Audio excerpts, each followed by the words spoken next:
बहन रिमन, मेरी मातृशक्ति, मेरे पिता समान बुजुर्ग, पहले तो सभी को हाथ जोड़ के मेरी राम राम। पहले एक बार जोरदार नारा लगाएंगे, किसान मजदूर एकता। थोड़ा सा और जोर लाओ, किसान मजदूर एकता, किसान मजदूर एकता, नारी शक्ति, नारी शक्ति। धन्यवाद। ये जो सरकार है बड़ी बेशरम सरकार है। देखो सीधा ही बोलना चाहिए, अब घुमा फिरा के बोलने वाली तो बात ही नहीं छोड़ी सरकार ने। बड़ी बेशरम सरकार है। इस सरकार ने अपने आंदोलन को तोड़ने के लिए, किसानों के आंदोलन को तोड़ने के लिए न जाने कितनी कितनी साजिशें रातों बैठ के रची है। कंटीले तार लगा दिए, जो बॉर्डरों पे भी तार नहीं होते वो इस सरकार ने हमारे टिकरी बॉर्डर पर, शांजापुर बॉर्डर पर लगा दिए कि ये किसान आगे ना बढ़ सके। अरे मैं उनको ये बताना चाहती हूँ कि अगर हम आगे बढ़ने लगे तो ये कंटीले तार हमें रोक पाएंगे क्या? अरे जब इस देश की नारी शक्ति बैरिकेड तोड़ सकती है तो कंटीले तारों पर भी चल सकती है। इस सरकार ने हर किसान को, हर वर्ग को परेशान करने का ठेका ही उठा रखा भाई। अपने नेता युद्धवीर जी पहुंचे हैं यहाँ पर। किसान नेता जो है, किसान नेता युद्धवीर जी को प्रेस कॉन्फ्रेंस से उठा लिया गया। इस सरकार ने सोचा है कि किसान कमजोर पड़ जाएंगे। हुआ ये कि कमजोर तो पड़े नहीं, मुकाबले ज्यादा हम और ताकतवर हो गए। उसके बाद में राकेश टिकैत जी की गाड़ी पर हमला करवा दिया। ये इस सरकार की एक सोची समझी चाल है, सोची समझी साजिश है। अब इसके पास और कोई हथकंडा बचा ही नहीं है। अब मुफ्त में कर करके या गाड़ियों पर हमले करवा करवा के ये आंदोलन को खत्म करने की साजिश रच रही है। तो हम ये सरकार को बता देना चाहते हैं, चाहे मेरी मातृशक्ति हो, चाहे मेरी पिता शक्ति हो, हम इस आंदोलन में अब पीछे नहीं हटेंगे।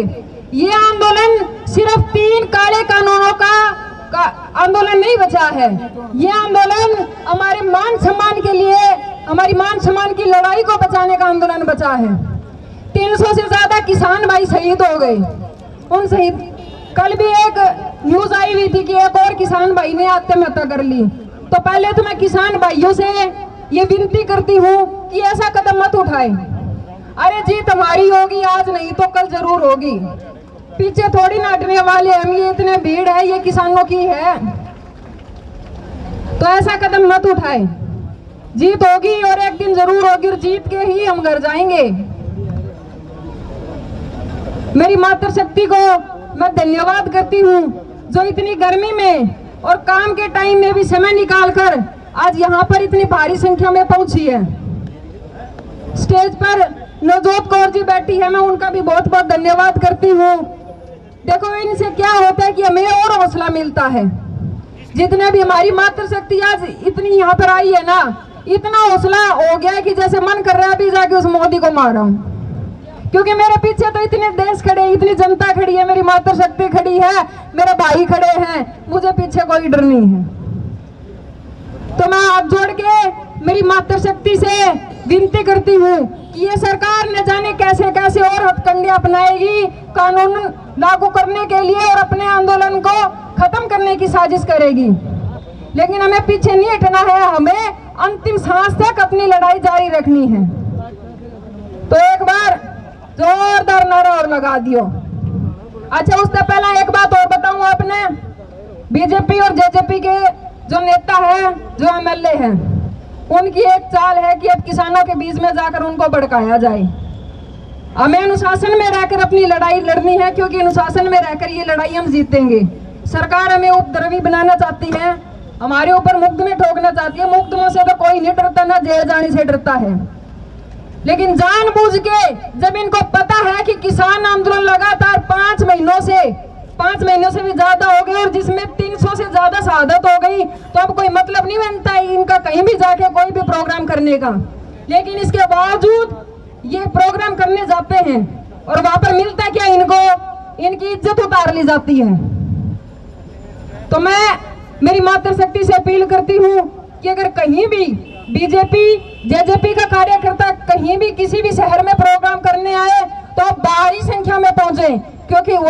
पिछली बार मैं और एक कन्नू जी बैठे यहाँ पर, हम 2 ही महिला थी और हमें चोट भी लगी थी। उस चीज की हमें फिक्र नहीं है कि चोट लगी या नहीं लगी, लेकिन आप चाहे आधी रात को बुलाना पड़े चाहे दिन में बुलाना पड़े, किसी भी टाइम मेरी मातृशक्ति से अपील करती हूँ कि ज्यादा से ज्यादा संख्या में इन अंधभक्तों को तोड़ने के लिए कहीं भी बुलाएं, आप जरूर आए। अब जोरदार नारा लगा दियो, किसान एकता, किसान एकता, नारी शक्ति, नारी शक्ति। धन्यवाद जी आप सभी का।